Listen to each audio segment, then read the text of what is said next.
नमस्कार। हमारे देश की राजनीति भी अजीबोगरीब है।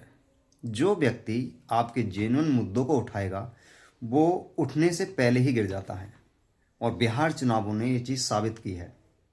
प्रशांत किशोर जो पिछले 3 वर्षों से लगातार कड़ी मेहनत बिहार के अंदर कर रहे थे, उस बिहार ने उन्हें एक भी सीट नहीं दी है।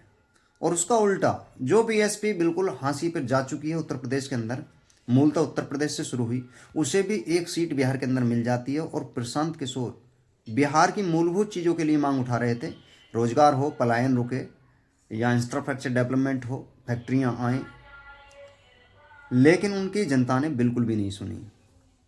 उल्टा उन्हें वो वोट परसेंटेज भी नहीं दिया जिससे वो कह सकते हैं कि चलिए सीट ना आई कोई बात नहीं, लेकिन उन्हें संतोष हो सकता हो।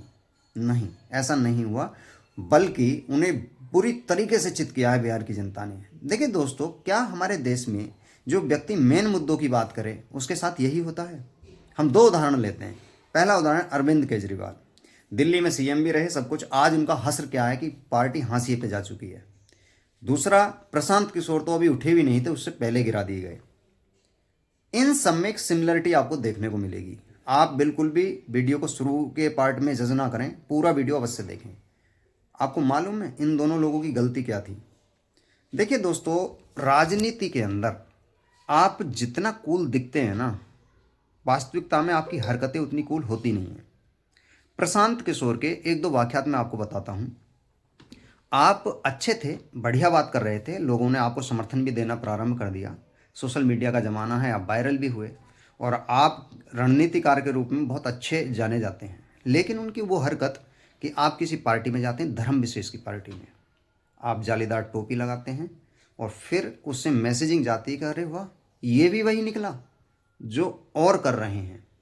आप बीजेपी को एक बार थोड़ा सा अलग हटा करके देखिए कि विपक्ष के नेताओं में सबसे ज़्यादा होड़ यही मची हुई है कि हम उन लोगों के प्रति वफादार दिखें।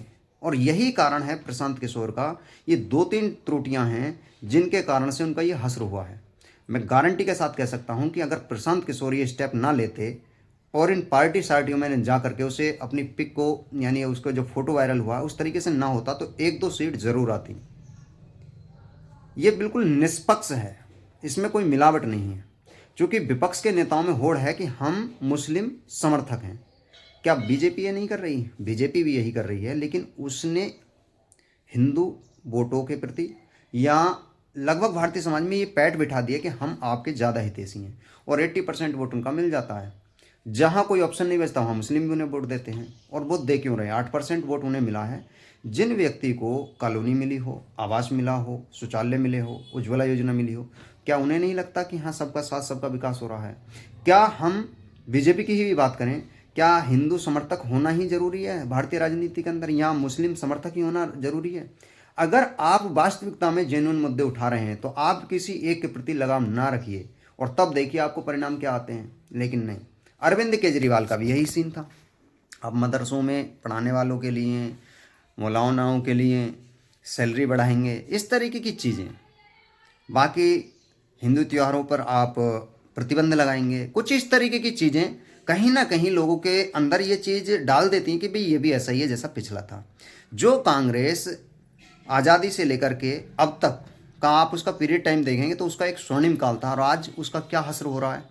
दूसरों की वैसाखियों पर उसे चलना पड़ रहा है, केवल इस कारण से कि उसने मतभेद वाली राजनीति पैदा कर दी देश के अंदर कि हम प्रो मुस्लिम दिखेंगे तो हमें ज़्यादा अच्छा वोट मिलेगा। और वही कारण इन लोगों के साथ भी आ रहे हैं, और इन लोगों का शुरू होने से पहले इसी कारण से हो रहा है।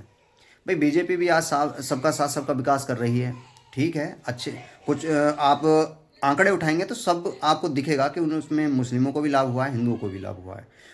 और सबसे बड़ा कारण यही है बीजेपी का जीतने का कि वो ये बात पहुंचाने में कामयाब हो रही है कि देखिए ये जो लोग हैं ये आप लोगों के साथ नहीं, ये प्रो मुस्लिम दिखना चाहते हैं या प्रो कुछ दिखना चाहते हैं, आपके कार्यक्रमों में नहीं आएंगे, उसे बचेंगे और दूसरे कार्यक्रमों में वो जाएंगे। और इस कारण से ही ये चीज़ें दिख रही हैं। तो प्रशांत किशोर बिहार के मेन मुद्दों की बात कर रहे थे, इंफ्रास्ट्रक्चर डेवलपमेंट की बात कर रहे थे, फैक्ट्रियों को लगाने की बात कर रहे थे, रोजगार की बात कर रहे थे, पलायन के मुद्दों की बात कर रहे थे, उन्हें क्या मिला? केवल उनकी हरकतों की वजह से। बाकी आपका अपना क्या विश्लेषण है इस सभी वाक़यात पे आप कमेंट में बता सकते हैं। और दोस्तों ये मेरा पहला वीडियो है इस तरीके का। अब कंटिन्यू जैसे जैसे हमारी यात्रा आगे बढ़ेगी वैसे वैसे अलग अलग टॉपिक पे आपको वीडियो देखने को मिलेंगे। इसलिए आपसे निवेदन रहेगा कि आप ज़्यादा से ज़्यादा समर्थन करें और आप ज़्यादा से ज़्यादा जुड़ें। बाकी आपको कमेंट में जो भी पूछना हो या राय देनी हो वीडियो के बारे में आप दे सकते हैं। तो आज केवल इतना ही। नमस्कार साथियों।